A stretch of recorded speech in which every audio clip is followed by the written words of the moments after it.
ملتا جو امام حسین رضی اللہ تعالیٰ عنہ کی قربانی کا نمایاں طور پر ملتا ہے۔ تو قربانی سے مراد یہ ہوتی ہے کہ جو چیز کی بندے کو حاجت ہوتی ہے وہ چیز اللہ کی راہ میں قربان کر دینا، جو پیاری چیز ہے وہ راہ خدا میں دے دینا۔ تو انسان کو سب سے زیادہ جس چیز سے محبت ہوتی ہے وہ اپنی جان سے محبت ہوتی ہے، اپنی اولاد سے محبت ہوتی ہے، اپنے مال سے محبت ہوتی ہے، اپنے ماں باپ سے محبت ہوتی ہے، اپنی کھیتی باڑی زراعت جو بھی اس کے پاس ہوتا ہے متاع، ان چیزوں سے اسے محبت ہوتی ہے۔ تو یہ جو محبتیں ہیں جو اللہ تبارک و تعالیٰ نے انسان کے دل میں ڈال دی ہے، تو ان محبتوں کو قربان کر دینا اللہ کے لیے یہ دراصل قربانی ہے۔ قربانی سے مراد یہ نہیں ہے کہ ابراہیم علیہ السلام نے جو قربانی دی ہے اس کی جگہ ہم نے یہ قربانی دے دی ہے، اب ہم نے بھی قربانی کا حق ادا کر دیا، جانور کو ذبح کر دیا، نہ، بلکہ فجر کے وقت اٹھنا مشکل ہو رہا ہے، نیند کی قربانی دینا، یہ بھی اللہ کے راہ میں قربانی دینا ہے۔ سخت ترین سرد رات ہے، لحاف اٹھ کر سو رہے ہیں اور پھر مؤذن نے صدا لگا دیا اللہ اکبر اللہ اکبر،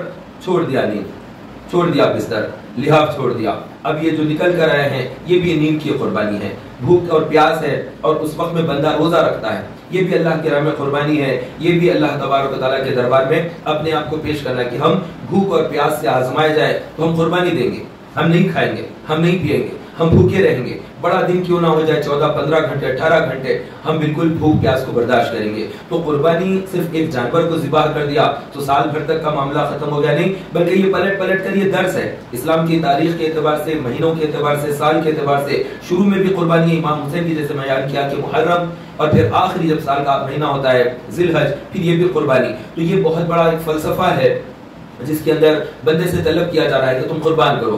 زکوٰۃ دیتا ہے بندہ تو اس کے لیے بھی اس کی خواہش ہوتی ہے کہ مال بہت زیادہ جمع کرو اور گن گن کر اٹھا اٹھا کر رکھو، لیکن جب حکم الہہ آتا ہے کہ تم مال اللہ کے راہ میں پیش کر دو، زکوٰۃ ادا کرو، اگرچہ کہ وہ 2.5% رکھا ہے اللہ تعالیٰ نے، پچھلی امتوں پر، پچھلی قوموں پر اللہ تعالیٰ نے زیادہ رکھا تھا، 20% رکھا تھا حضرت سیدنا موسیٰ علیہ السلام کی امت پر، وہ دینے سے قاصر رہے، گناہ گار ہوئے، اس امت پر اللہ تعالیٰ نے بڑی آسانی عطا کی۔ تو زکوٰۃ کے معاملے میں دیکھے تو بندے کا دل اس طرف سے رہ جائے کہ ہاں مجھے دے دینا چاہیے، اللہ کے راہ میں مال پیش کر دینا چاہیے۔ تو کئی ایک موقع آتے، ضروری نہیں یہی ہے، بلکہ قربانی کے ساتھ ایثار جڑا ہوا ہوتا ہے۔ ایثار کیا ہے؟ خود کو حاجت ہوتے ہوئے دوسرے کو پیش کر دینا، یہ ایثار کرنا ہے۔ اللہ کی راہ میں قربانی دینا ایک الگ چیز ہے، بندوں کے لیے کوئی چیز کو ایثار کر دینا یہ بھی بہت بڑی بات ہے، اور اللہ تعالیٰ کو یہ چیزیں بھاتی ہیں، پسند آتی ہے۔ دسترخوان پر بیٹھے اور وہاں پر کھانا کھا رہے ہیں، اس وقت میں حرص کرنا، لالچ کرنا، طمع کرنا کہ شادیوں میں، بیاہ کے موقع پر عام طور پر جو ولیمے کی دعوت ہوتی ہے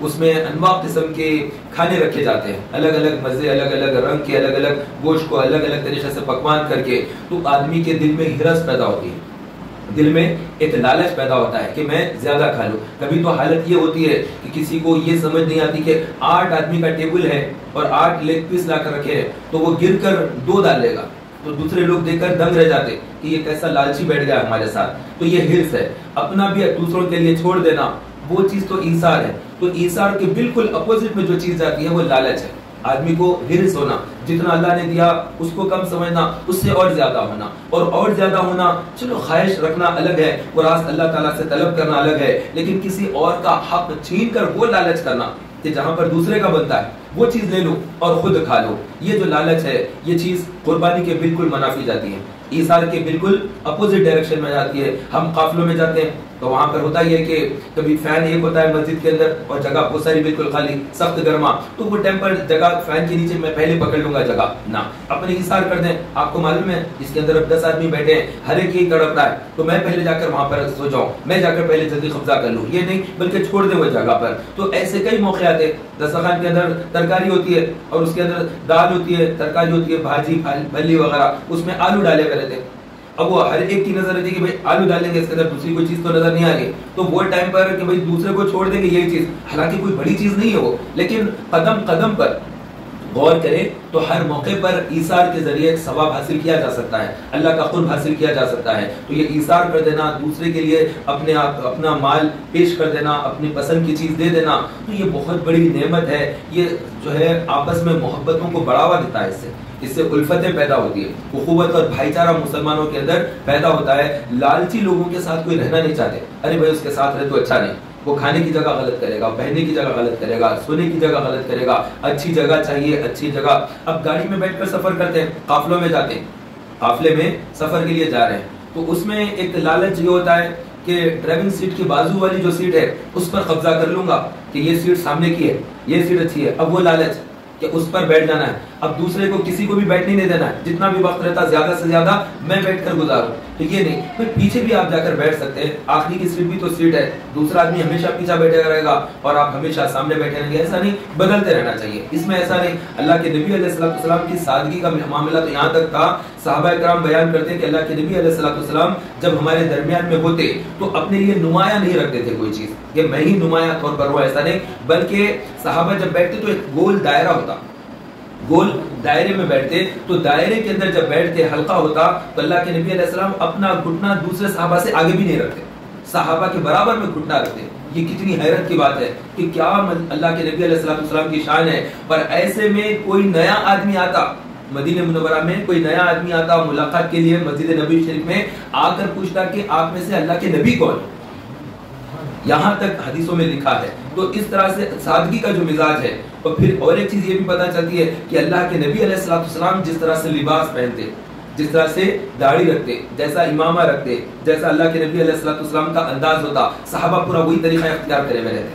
صحابہ بس نبی کے طریقے اختیار کرنا ہے, ان کا کھانے کا طریقہ, ان کا پہننے کا طریقہ, بات کرنے کا طریقہ, گفتگو کا انداز, نگاہیں نیچے رکھنا, بولتے وقت کا انداز, وہ جس طرح اپنے آقا کو دیکھتے بس ویسے ہی انداز اختیار کرتے کہ آنے والا کہتا کہ ان میں سے نبی کون ہے. اگر لباس علیحدہ ہوتا کہ وہ اکیلے ہی ہوتے جو امامہ باندھے ہوئے ہوتے, صحابہ اگر امامہ باندھے ہوئے نہ ہوتے تو نمایاں دکھ جاتا کہ ہاں بھائی انہوں ایک امامہ باندھے ہوئے, باقی سب ٹوپی پر ہے, یہ دیکھو ہاتھ میں عصا لے کر ہے, باقی لوگ کوئی عصا لیے ہوئے نہیں ہے. لیکن وہ جو اللہ کے نبی علیہ السلام کی سنت پر عمل کرتے ہوئے وہ بالکل وہ انداز اختیار کرتے ہیں نا, ہمیں بھی ویسے ہی راستے پہ چلنا ہے. حتیٰ کہ اللہ کے نبی علیہ السلام کی نقل کا یہاں تک عالم تھا کہ ایک مرتبہ جب صلح حدیبیہ کے موقع پر جب عمرہ کے لیے جب اللہ کے نبی علیہ السلام صحابہ کے ساتھ مدینہ منورہ سے شہر مکہ پہنچے, وہاں پہنچنے کے بعد مشرکین نے کہا کہ ہم تمہیں عمرہ کرنے نہیں دیں گے, عمرے سے روک دیا. کافروں کا غلبہ تھا مکہ مکرمہ میں, اللہ کے نبی علیہ السلام کو ستایا گیا, تکلیف دی گئی, تو رسول پاک صلی اللہ علیہ وسلم سفر کے مہینے میں ہجرت فرمائے, شہر مکہ کو چھوڑ دیا, کعبہ معظمہ کو چھوڑ دیا, حجر اسود کو چھوڑ دیا, مقام ابراہیم کو چھوڑ دیا, صفا مروہ کو چھوڑ دیا, چھوڑ کر ہجرت کی, اور ہجرت کر کے اللہ کے نبی علیہ السلام مدینہ تشریف لائے ہیں. اور نبی پاک صلی اللہ علیہ وسلم جب مدینہ منورہ آ گئے, کچھ طاقت جمع ہوئی, جب عمرے کے لیے گئے تو اتنی طاقت نہیں تھی کہ وہ لوگ جو ہے اجازت دے دے عمرے کے لیے. انہوں نے کہا کہ نہیں, یہ سال تو کرنے نہیں دیں گے, اگر عمرہ کرنا ہے تو آنے والے سال کرو. صحابہ نے کہا کہ ہم دیکھو ہمارے پاس کوئی ہتھیار نہیں ہے, ہم جنگ کے لیے نہیں آئے, ہم تو احرام باندھے ہوئے ہیں, ہم احرام کی حالت میں, ہم عمرہ کر کر احرام اتار دیں گے, ہمیں مکہ آنے دو, کعبے کے پاس جانے دو. انہوں نے کہا کہ شہر مکہ میں داخل ہونے نہیں دیں گے تمہیں. اس طرح سے کعبے کے پاس آنے سے اللہ کے نبی علیہ السلام اور صحابہ کو مشرکین نے روک دیا, مکے کے مشرکین نے. تو اللہ کے نبی علیہ السلام نے اس وقت پڑاؤ ڈالا, شہر مکہ کے باہر ایک بڑا قافلہ ٹھہرا ہوا ہے, اللہ کے نبی علیہ السلام جلوہ فرما ہے, اور اس وقت صحابہ سے ارشاد فرمایا اللہ کے نبی علیہ السلام نے کہ تم سب اپنے اپنے احرام اتار ڈالو, سب اپنے اپنے احرام اتار ڈالو, اب ہم عمرے کے لیے نہیں جا رہے ہیں. اور اس کے بعد اللہ کے نبی علیہ السلام اپنے خیمے میں تشریف لائے, اور کچھ دیر کے بعد جب اللہ کے نبی علیہ السلام نے دیکھا تو صحابہ احرام کی حالت میں ہیں. یہ معمول کے خلاف تھا, جب بھی حکم رسول ہوتا فوری سے عمل کرتے, جب بھی حکم نبی ہوتا صحابہ فوری سے عمل کر لیتے. لیکن یہ ایسا موقع ہو گیا کہ اللہ کے نبی علیہ السلام نے فرمایا کہ تم احرام اتار دو, ابھی عمرے پر نہیں جانا ہے. تو سب سن لیے, خاموش ہو گئے. اس کے بعد پھر اللہ کے نبی علیہ السلام نے ان سے دوبارہ فرمایا کہ سب اپنے اپنے احرام اتار ڈالو, اور پھر ابھی عمرے کے لیے نہیں جا رہے ہیں. پڑاؤ ڈالا ہوا ہے, قافلہ شہر مکہ کے باہر ٹھہرا ہوا ہے, لیکن کسی صحابی نے بھی عمل ہی نہیں کیا ہے. تو تاجدار مدینہ صلی اللہ علیہ وسلم نے ام المومنین سے فرمایا کہ کیا بات ہے, اس مرتبہ جب میں کہتا ہوں, جب میں کہہ رہا ہوں انہیں کہ احرام اتار دے تو کوئی احرام تبدیل نہیں کر, یعنی سلا ہوا لباس, احرام کی پابندیاں ختم ہو جاتی نا سلا ہوا لباس میں. اور احرام کی حالت میں جو ہوتے ہیں, جیسے حاجی جا رہے ہیں لاکھوں کی تعداد میں, یہ سب احرام کی حالت میں, یہ عطر لگانا ان کے لیے جائز نہیں ہے, حرام ہے. خوشبو لینا جائز نہیں ہے, جیسے الائچی ہے خوشبو, کچی الائچی یہ نہیں کھا سکتے. دار چینی ہے, لونگ ہے, یعنی کچا سالن کے اندر اگر ہوگا تو اس میں مذائقہ نہیں ہے, جائز ہے, کھا لے سکتے ہیں. ایسے عطر کی دکان کے سامنے ٹھہرنا جائز نہیں ہوتا. خوشبو سے بچنا, پیر کا جو ابھار ہوتا اس کے اوپر جوتا وغیرہ نہیں پہننا, بالکل سادگی کے ساتھ. 2 چادریں ہونا, جیسے میت کے لیے 3 چادریں ہیں, احرام کی حالت میں صرف 2 چادریں, تو آدمی بالکل ایسی حالت میں نکل کے آ رہا کہ مسکین ہوں, محتاج ہوں, اپنا وطن چھوڑ دیا, اپنا گھر بار چھوڑ دیا, سب کچھ چھوڑ کر لبیک اللہم لبیک لبیک لا شریک لک لبیک ان الحمد والنعمت لک والملک لا شریک لک. اللہ کو پکارتا ہے کہ اے اللہ میں حاضر ہوں, میں حاضر ہوں، تیرا کوئی شریک نہیں، میں حاضر ہوں. اس طرح سے بندہ پکارتے پکارتے رب کے دربار میں پہنچتا ہے. تو وہ احرام کی چادریں ہوتی ہے، اس احرام کی چادر میں بنیان وغیرہ بھی نہیں پہن سکتے، احرام کی پابندیاں ہوتی ہے. تو احرام کی حالت سے نکل کر سلا ہوا لباس پہننے کا حکم فرما رہے ہیں اللہ کے نبی علیہ السلام، اور وہ نہیں کر رہے ہیں. تو تاجدار مدینہ صلی اللہ علیہ وسلم نے جب ام المومنین سے فرمایا تو انہوں نے عرض کیا کہ یا رسول اللہ یہ تو آپ کو دیکھ کر ہی عمل کرتے ہیں، آپ جب خود احرام کی حالت میں ہیں تو یہ کہہ رہے ہیں کہ جب آقا جس انداز میں بس ایسے ہی رہیں گے جیسے ہم اپنے آقا کو دیکھ رہے ہیں. آپ اگر احرام بدل دیں گے تو یہ سب کے سب بدل دیں گے. پھر اللہ کے نبی علیہ السلام نے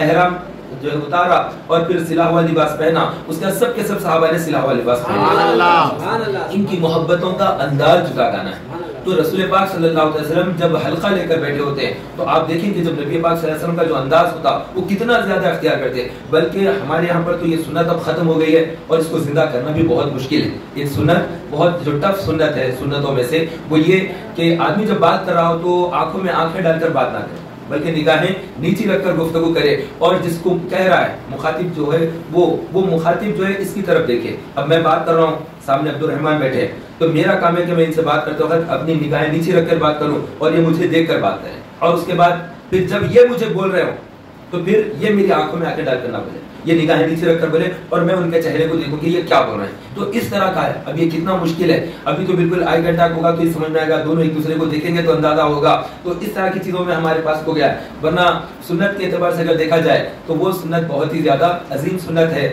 جن سنتوں پر اس دور میں عمل نہیں ہو رہا ہے اس میں سے ایک تو یہ ہے. دوسری سنت جس کے اوپر مسلمان عمل نہیں کرتے وہ ہے اللہ کے نبی علیہ السلام کا ہمیشہ بھوکا رہنا، کھانے کے ساتھ بھی لائف ٹائم آدمی کھانا بھی کھایا ہوا ہو اور لائف ٹائم بھوکا بھی رہے. یہ بہت ٹف سنت ہے، یہ سب کے بس کی بات بھی نہیں ہے. اور جس کے لیے آسان ہو گیا اس کے لیے ہمیشہ کے لیے آسان ہو گیا. بہت آسان نسخہ ہے اس سنت پر عمل کرنے کا، اور اللہ کے نبی علیہ السلام کی وہ عظیم سنت ہے. اور جو سنت ختم ہو چکی ہو، جو سنت مٹ چکی ہو، اس سنت کو دوبارہ زندہ کرنا یہ بے انتہا عظمت والا کام ہے. یہ اللہ تعالیٰ سب سے لیتا بھی نہیں. جو اللہ کا مقرب ہے، جو اللہ کا پسندیدہ ہے، چنا ہوا ہے، جس کا اللہ نے انتخاب کیا ہے، اس کو اللہ تعالیٰ انتخاب کرتا ہے کہ یہ بندہ مجھے یہ سنت پر عمل کرنے والا ہو. تو اللہ جس کی طرف نظر رحمت کرتا وہ بندہ اس سنت پر عمل کرتا. اور وہ سنت کیا ہے؟ وہ ہے تھوڑا کھانا کھانا اور تھوڑا کھانا چھوڑ کر دسترخوان پہ سے اٹھ جانا. اس کو کہتے ہیں اختیاری بھوک. ایسا نہیں کہ کھانا نہیں ملا، سفر پہ گئے ہوئے تھے، ارے وہ علاقے میں کھانا ہی نہیں جمتا، بھائی وہاں کا کھانا ویسا تھا، اپنے کو نہیں جما تو میں بھوکا رہ گیا، پورا دن بھوکا رہا. کیوں؟ نہیں وہ ہوٹل کا کھانا نہیں جما. تو یہ آپ کی اختیاری بھوک نہیں ہے، یہ تو آپ مجبوری کی بھوک اختیار کرے ہوئے. آپ کے پاس کھانا ہے، آپ کا خود کا دسترخوان ہے اور آپ کھانا کھا سکتے ہیں، اور آپ کا پسند کا چاول ہے یا پسند کی روٹی ہے اور اسی قسم کا سالن ہے، سب چیز ہے، اس کے باوجود آپ چھوڑ کے اٹھ رہے ہیں دسترخوان پہ سے. تو یہ جو سنت ہے یہ عظیم سنت ہے. یہ کوئی نارمل بات نہیں ہے، یہ بہت ٹف ہے. اور یہ لوگ ہمیشہ صحت مند رہتے ہیں، یہ لوگ ہمیشہ صحت مند رہتے ہیں جو اس سنت پر عمل کرتے ہیں. سنت کی برکتیں تو ظاہر ہوں گی نا. تو جو چیز ہے اور یہ جو سنت ہے یہ کیسی سنت ہے پتہ ہے آپ کو؟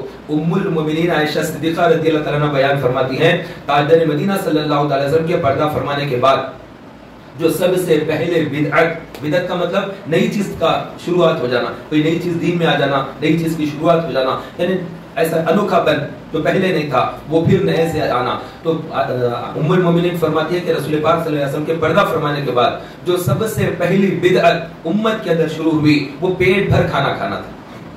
اس سے پہلے پیٹ بھر کھانا نہیں کھایا کرتے تھے، سب کے سب کچھ کھا کر چھوڑ دیتے. رسول پاک صلی اللہ علیہ وسلم چند نوالے لیتے، چند لقمے لیتے اور اتنا لقمے لیتے کہ کمر پیٹ سیدھا ہو جائے، پیٹ سیدھی ہو جائے، بس اتنا کہ ایک دم جھک جانا پڑتا ہے. اگر پیٹ میں کھانا نہ ہو تو آدمی بھوک کی وجہ سے جھک جاتا ہے، تو جھکے ہوئے نہ رہے، اتنا سیدھے ہو جائے. اب ایسا کھا لے کہ پورا حلق تک لے کے آ کے کھڑے، اس کے بعد پھر اور پانی بھی پی رہے، اس طرح سے نہیں. یہ تو عیب ہے اس طرح سے. اور پانی پی رہا اور پھر ڈکار لے رہا، تو یہ ڈکار کی آواز اللہ کو بہت زیادہ ناپسند ہے. تو ڈکار کی آواز اونچی لینا یہ عیب ہے. کھانا کھا کے ڈکار کی اونچی آواز لے کر ایسا پیٹ کو سہلاتے ٹھہرتے، اتنا خراب دکھتا کہ یہ کیا مطلب دیہاتی ہے، یہ کون سا انسان ہے یہ قسم کا کہ اتنی زور سے ڈکار لیتا ہے اور ڈکار لینے کے بعد پھر پیٹ کو یوں یوں سہلاتا ہے کچھ دیر تک. تو ایسا کرنا یہ بالکل جاہلانہ طریقہ ہے، اس طرح سے نہیں. تو ڈکار کی آواز کو پست کرنے کا اللہ کے نبی علیہ السلام نے حکم دیا ہے، نہ یہ آواز نہیں آنا چاہیے. اور ایک آدمی کا پیٹ بہت زیادہ نکلا ہوا تھا، کھانا زیادہ کھاتا تھا، موٹا تھا، اتنا پیٹ اس کا نکلا تھا. اللہ کے نبی علیہ السلام نے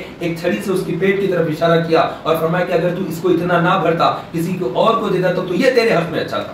یعنی اتنا کھانا کھائے گا آدمی، جب زیادہ کھانا کھائے گا کیا ہوگا؟ آنت اس کے موٹے ہوتے جائیں گے، جب آنت موٹے ہوں گے تو اور زیادہ لگے گا اس کو. اب وہ ایک آدمی رہے گا، 2 آدمی 3 آدمی کا کھانا، فوجی جیسا کھاتے ہیں کھانا، ویسا ایک آدمی 3 آدمیوں کو اتنا کھانا کھا لے گا، 2 آدمی کا اتنا کم از کم کھائے گا. تو یہ پیٹ کا مطلب پیٹ کے لیے قربان، جان بھی قربان، صحت بھی قربان، بس میں کھانا نہیں چھوڑ سکتا. تو اس قسم کی جو چیز ہے یہ بعد میں پیدا ہوئی اور یہ اچھی علامت نہیں ہے، یہ کھانا کی اچھی علامت نہیں ہے. آپ دیکھیے نماز بھی اللہ تعالیٰ کی عبادت ہے، روزہ بھی عبادت ہے، زکات بھی عبادت ہے، حج بھی عبادت ہے، جہاد فی سبیل اللہ، راہ خدا میں نکلنا، جو بھی عمل کرتا ہے بندہ، چاہے وہ قرآن کی تلاوت کر رہا ہو، ذکر و اذکار کر رہا ہو، طواف کعبہ کرتا ہو، عمرہ کرتا ہو، حسن سلوک کرتا ہو، محنت کر کے رزق حلال کماتا ہو، تمام چیزیں عبادت ہے. ہر چیز کی عبادت کے اوپر ثواب ہے کہ یہ عبادت کرتا ہے بندہ تو اللہ تعالیٰ اس کو نعمت عطا کرے گا، یہ عبادت کرے گا تو اللہ اس کے گناہ معاف کر دے گا، میت کو کندھا دیتا ہے تو اللہ اس کے 40 گناہ بخش دے گا. ہر ایک عمل پر اس کے لیے ثواب بیان کیا جا رہا ہے. ایسے نمازی کے لیے جنت بیان کی جاتی ہے، حاجی کے پورے گناہ بخش دیے جاتے ہیں. جب وہ عرفات کے میدان میں آتا ہے، جب وہ دعا کرتا ہے تو اس کے حقوق اللہ بخش دیے جاتے ہیں. جب وہ میدان عرفات سے نکل کر مزدلفہ پہنچتا ہے تو حقوق العباد اس کے بخش دیے جاتے ہیں. تو اس طرح سے بندوں کے جو معاملات ہے وہ بندوں کو عطا کیا جا رہا ہے، ہر عمل پر، ہر عبادت پر ثواب ثواب ثواب. لیکن غور کا مقام یہ ہے، اللہ کے نبی علیہ السلام کی حدیث پاک ہے کہ اللہ رب العزت ارشاد فرماتا ہے. اس کا مطلب کیا ہوا؟ یہ حدیث قدسی ہے، اللہ تعالیٰ خود فرما رہا ہے. اور کس کی زبان سے فرما رہا ہے؟ اپنے محبوب کی زبان سے. تو حدیث پاک ہے، اللہ کے نبی علیہ السلام فرماتے ہیں کہ اللہ تبارک و تعالیٰ ارشاد فرماتا ہے کہ روزہ میرے لیے اور اس کی جزا میں خود ہوں.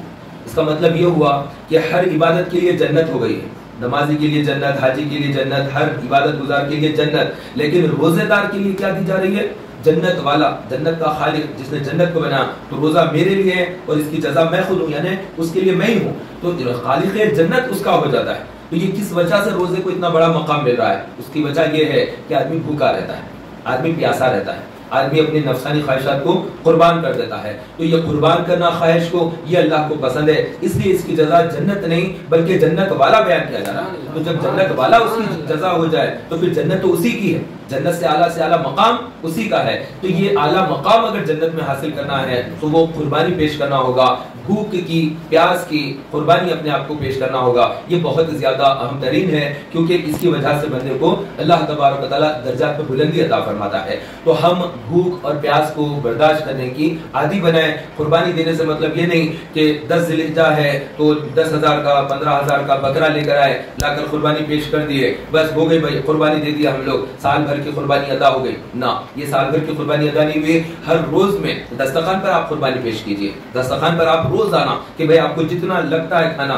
اس سے کم کھائیے. یہ اللہ کے نبی علیہ السلام کی جو سنت ہے یہ بہت ہی اہم ترین سنت ہے. اور فاروق اعظم رضی اللہ تعالیٰ عنہ 7 نوالے کھایا کرتے، صرف 7 نوالے کھایا کرتے. اور بعض حدیث میں ہے کہ بھوک زیادہ ہوتی تو 9 نوالے تک کھا لیا بھی کرتے تھے. تو عام طور پر 7 نوالے، ہمارے پاس تو 20 نوالے کھا لے گا بندہ، 25 نوالے کھا لے گا. لیکن یہ اس کا مطلب نہیں ہے کہ کسی اور کے نوالے تاڑ دیتے بیٹھے. تو یہ بہت عیب ہے. کوئی اگر کھانا کھا رہا ہے دسترخوان پر تو وہ کتنا کھا رہا ہے اس کے رکابی پر نظر رکھنا، یہ بالکل عیب ہے. جو جتنا کھا رہا اس کے مقدر کا کھا رہا، تم اس کے اوپر رونا مت رو کہ وہ اتنا زیادہ کھا رہا. وہ جتنا کھا رہا اللہ نے اس کو دیا ہے. اب اس کی صحت گر جاتی ہے یا وہ جو بھی ہوگا وہ معاملہ وہ جانے، رب جانے. ہم اپنے بارے میں غور کریں. جب کوئی بات کہی جائے تو اس پر کسی اور کو قیاس نہ کریں بلکہ خود ہی کو اس کی جگہ پر رکھیں کہ میرے لیے کیسا رہے گا تو وہ زیادہ مناسب رہے گا. تو یہ جو قربانی کے جو دن آ رہے ہیں ان دنوں میں قربانی دیتے ہیں تو گوشت کے جانور کو تو ذبح کر دیا، قربانی دے دی. اب اس کے بعد اس میں سے اچھا گوشت ہم رکھ لیں گے، خراب گوشت بار دیں گے. تو یہ کہاں پر عیسیٰ رہا خان کی قربانی ہوئی؟ یہ تو گوشت کی طرف چلے گا. تو ایسا نہیں، بلکہ گوشت بھی جو ہے غریبوں میں تقسیم کرنا چاہیے. اور خاص طور پر جن کے گھر میں قربانیاں نہیں ہوتی ہیں ان گھروں تک گوشت پہنچایا جائے. تو خرید ہی نہیں سکتے لوگ، بکرے کی دکان پر جاتے ہی نہیں گوشت کی کہ کہاں اتنا مہنگا گوشت اور کون بندہ جائے گا وہاں پر. یہ چند لوگ جاتے ہیں جو بکرے کی دکان پر سے گوشت خریدتے ہیں، ورنہ بہت سے لوگ تو گائے کے گوشت کی دکان پر جائیں گے، وہاں سے خریدیں گے. اور اس میں بھی سب کی گنجائش وہ بھی نہ رہتی. ایک بار گئے تو دوسرے دن بولیں گے کہ لو ترکاری کے ساتھ بنا لو، پھر دیکھیں گے کل روز تو گوشت نہیں ہوتا. اس طرح سے معاملہ بدلتے رہتا ہے. تو دیکھنا کہ کس تک پہنچا سکتے ہیں، کون لوگ ہیں جن تک ہمیں اول وقت میں گوشت پہنچانا چاہیے. یہ قربانی ہمیں بہت کچھ سکھاتی ہے. اس میں اللہ کے نبی علیہ السلام یعنی حضرت سیدنا ابراہیم علیہ السلام نے اللہ کی محبت کو ظاہر کر دیا ہے، اپنی محبت الہہ کو ظاہر کیا ہے کہ اللہ کی محبت ہوتی کیسی ہے. تو سبھی کہتے ہیں یہ بھی اللہ کے ولی ہے، وہ بھی نیک ہے، یہ بھی اچھے ہیں، وہ بھی بہت بڑے ہیں، سب ہے، لیکن قربانی کہاں ہے؟ تو خلیل کی تو قربانی ہوتی ہے، جو دوست ہوتا ہے وہ قربانی پیش کرتا ہے. تو جو اولیاء اللہ ہوتے ہیں وہ نیند کی رات رات بھر قربانی دیتے ہیں، تب جا کر وہ خلیل کے مرتبے کو پاتے ہیں. وہ ولایت کو یوں ہی نہیں پاتے. اور کوئی یہ نہ سمجھ لے کہ ولایت کسب سے حاصل ہوگی. کسب یعنی محنت مشقت، اتنی رکعتیں نماز پڑھوں گا، اتنے دن روزے رکھوں گا اور 3 مرتبہ قرآن پڑھ لوں گا، یہ عمل کروں گا تو ولی بن جاؤں گا. کسب کی وجہ سے اگر ولایت حاصل ہوتی، یہ خیال رکھے گا وہ شخص گمراہ ہے. میں فتویٰ عالمگیری اور اعلیٰ حضرت کا فتویٰ بھی یہی فتاوی رضیہ شریف میں کہ جو آدمی یہ سمجھتا ہے کسب کے ذریعے، محنت کے ذریعے ولایت کو پاؤں گا، اللہ کا ولی بن جاؤں گا کچھ عمل کے ذریعے، یہ جو ہے گمراہی ہے. عمل کی وجہ سے نہیں ملتی ولایت، اللہ کی محبت یہ اللہ کی عطا سے ملتی ہے. وہ جس کو چاہے بخش دیتا ہے. میں اتنا عمل کروں گا نہیں. آپ صرف دعا کر لے سکتے ہیں کہ اللہ تعالیٰ مجھے اپنا دوست بنائے، اللہ مجھے اپنا ولی بنائے، اللہ مجھے اپنا خلیل بنائے، اللہ مجھے اپنا محبوب بندہ بنا لے. یہ دعا کر سکتے ہیں. لیکن آپ یہ سمجھنا کہ میں یہ عمل کروں گا اس کے بعد مجھے ولایت مل جائے گی، نہیں. آپ کے عمل سے آپ کو جنت مل سکتی ہے. اللہ کی محبت صرف اللہ کی عطا سے ملتی ہے.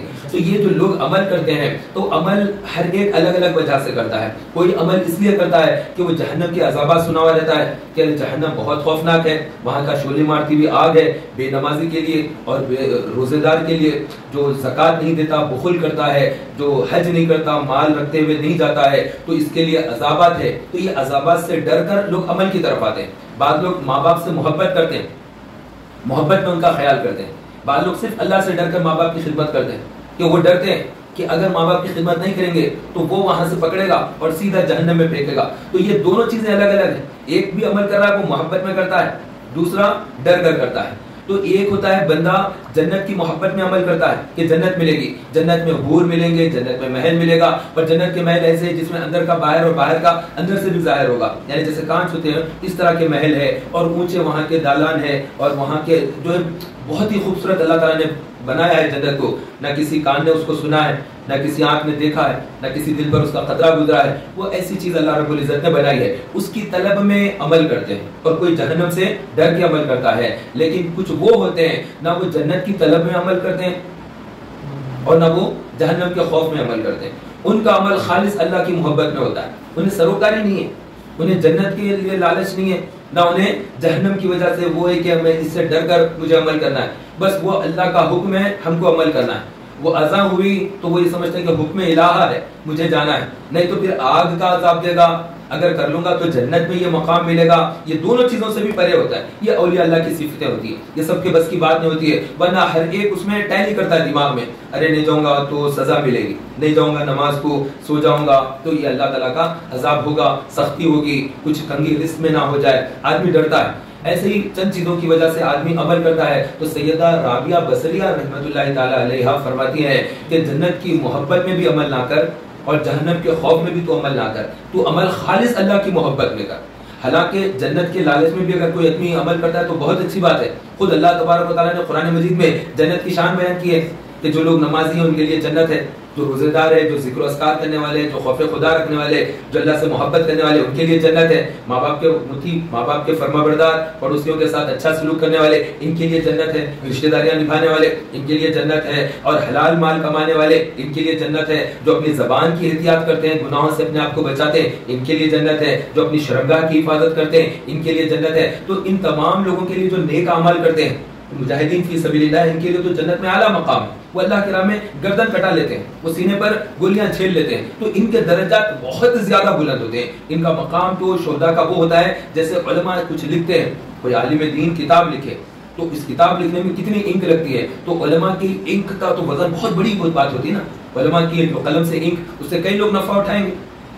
ہم جو بیانات کرتے ہیں یہ علماء کی کتابیں پڑھ کر ہی کرتے ہیں. ارے مفتی احمد یار خان نعیمی رحمۃ اللہ علیہ نے یہ لکھا، مفتی نعیم الدین مراد آبادی رحمۃ اللہ علیہ نے اپنی کتاب میں یہ لکھا، مفتی امجد علی رحمۃ اللہ علیہ نے اپنی کتاب میں یہ لکھا. تو ہم ایسے بڑے بڑے علماء کی کتابیں پڑھتے ہیں، اس کے بعد خطابات کرتے ہیں. تو اس طرح سے یہ علماء بڑی بھاری ان کی انک ہوتی ہے. تو اس کو تولتا ہے اللہ تعالیٰ، ویسے درجے عطا کرتا ہے ان کی انک کے بنسبت. تو ایسے ہی شہداء کے خون کو اللہ تعالیٰ علماء کے انک کے برابر تول دیتا ہے. اتنا بڑا مقام ہوتا ہے ان کا. تو ایسی جو ہے جو احادیث مبارکہ میں ان کے خون کی ایسی شان بیان کی گئی ہے. تو یہ سب کے سب جو لوگ بھی عمل کر رہے ہیں یہ سب جنت کے طلب میں کرتے ہیں. تو اور کچھ ہوتے ہیں جو جہنم کے ڈر سے کرتے ہیں کہ میں یہ عمل کروں گا عذاب ہوگا. خواہش ہوتی ہے گٹکا کھاؤں گا، لیکن پھر ڈرتا ہے کہ گٹکا تو حرام ہے، یہ تو خودکشی کی طرح ہے، اور خودکشی نہیں کر سکتے، خودکشی کرنا حرام ہے۔ جان کا میں مالک نہیں ہوں، میری جان کا بھی مالک میرا رب ہے، میری جان کا خالق، میری جان کا مالک میرا رب ہے، تو مجھے اختیار ہی نہیں ہے کہ میں گٹکا کھاؤں اور خودکشی کروں۔ یہ آہستہ آہستہ زہر لینا، یہ ایک دم اسموتھ طریقے سے پوائزن لے کر آدمی اپنے آپ کو موت کے گھاٹ اتارنا حرام ہے، کبیرہ گناہ ہے۔ ایسے ہی آدمی سگریٹ پی رہا ہے، تو آدمی سگریٹ پی رہا ہے، اس کو لت پڑ گئی ہے کہ نہیں بھائی تھوڑا فریش ہو جاتا ہوں، تو دوستوں کے اندر عادت پڑ گئی، اب اس میں ہوتا کیا، سینہ پورا کالا پڑ جاتا ہے اس کے اندر، اور کبھی کوئی مار دے سینے پر تو وہ سینہ مارنے کے ساتھ وہ بالکل بری حالت ہو جاتی ہے، اس کے دم نہیں رہتا اس کے سینے میں، کیونکہ وہ اس طرح کی چیزیں۔ ایسے ہی ہم دیکھتے ہیں الحمدللہ تعالی ہم جس ملک میں رہتے ہیں اس ملک میں بھی مسلمانوں کی بڑی تعداد شراب سے اپنے آپ کو دور رکھتی ہے، حالانکہ دوسری قوموں کو ہم دیکھتے ہیں کہ وہ اتنے شراب خانے کھلی ہوئی ہے گورنمنٹ کی طرف سے، وہ سب کے سب وہاں پر جاتے ہیں، بڑی لائن رہتی ہے، اور اللہ تعالیٰ کا احسان رہتا ہے کہ وہ جب چہرے دیکھتے ہیں، ہاتھوں کی ڈوریاں دیکھتے ہیں، تو اس سے اندازہ ہو جاتا ہے کہ یہاں پر مسلمان لائن میں نہیں کھڑے۔ کوئی شاد و ناز اگر کوئی ایک دو ہے تو وہ ایک دو جنے رہ گئے، وہ 100 میں 2-3% کچھ جاتے ہوں گے اللہ عالم، لیکن بڑی تعداد مسلمانوں کی اس لت سے دور رہتی ہے۔ تو یہ کیوں ہے اس طرح سے؟ کیونکہ یہ اللہ کا خوف، رسول پاک صلی اللہ علیہ وسلم کی حدیث سنے ہوئے کہ نہ یہ ہمیں کام نہیں کرنا ہے۔ کبھی اگر مشرکین کے ساتھ کچھ مدبھیڑ ہو جائے کہیں پر، اس وقت میں آبادیاں تو کم ہیں، تناسب تو بہت زیادہ تک فرق ہے، اس کے باوجود بھی چونکہ سینہ محفوظ رہتا ہے، یہ لت کے یا غلط چیزیں پینے سے اس وجہ سے آدمی بھاری پڑ جاتا ہے، وہاں پر سامنے والے پر بھاری کب پڑتا ہے؟ کیونکہ اس نے اپنی صحت کو بنا کر رکھا تھا، اس کی صحت تھی، تو وہ 4 پر 10 پر بھاری کیسے پڑ رہا ہے؟ وہ اس وجہ سے کہ اللہ کے نبی علیہ السلام کی سنت پر عمل کرتا ہے، شریعت پر عمل کرتا ہے، احکام نبوی پر عمل کرتا ہے، اس وجہ سے اللہ تبارک و تعالیٰ اسے صحت اور عافیت کے ساتھ رکھتا ہے، اور وہ دمدار کھڑا رہتا ہے معاملے کے اندر۔ تو یہ تمام چیزیں ہیں، تو ہمیں ہر زاویے سے سوچنا ہوگا کہ ہم خواہشات کو کیسے قربان کر دیں۔ اپنی نفسانی خواہش ہے، آدمی کی خواہش ہو رہی، سڑک پر سے جا رہا ہے، ادھر سے لڑکیاں جا رہے ہیں، ان کی طرف دیکھ رہا ہے، نہ، آنکھوں کی حفاظت کرو، تم اپنی نگاہوں کی حفاظت کرو۔ یہ نگاہوں کی حفاظت نہ کرنا، یہ بے حیائی، یہ بے شرمی ہے، جو بعض کی طبیعتوں میں، فطرتوں کے اندر وہ چیز پیدا ہو جاتی ہے۔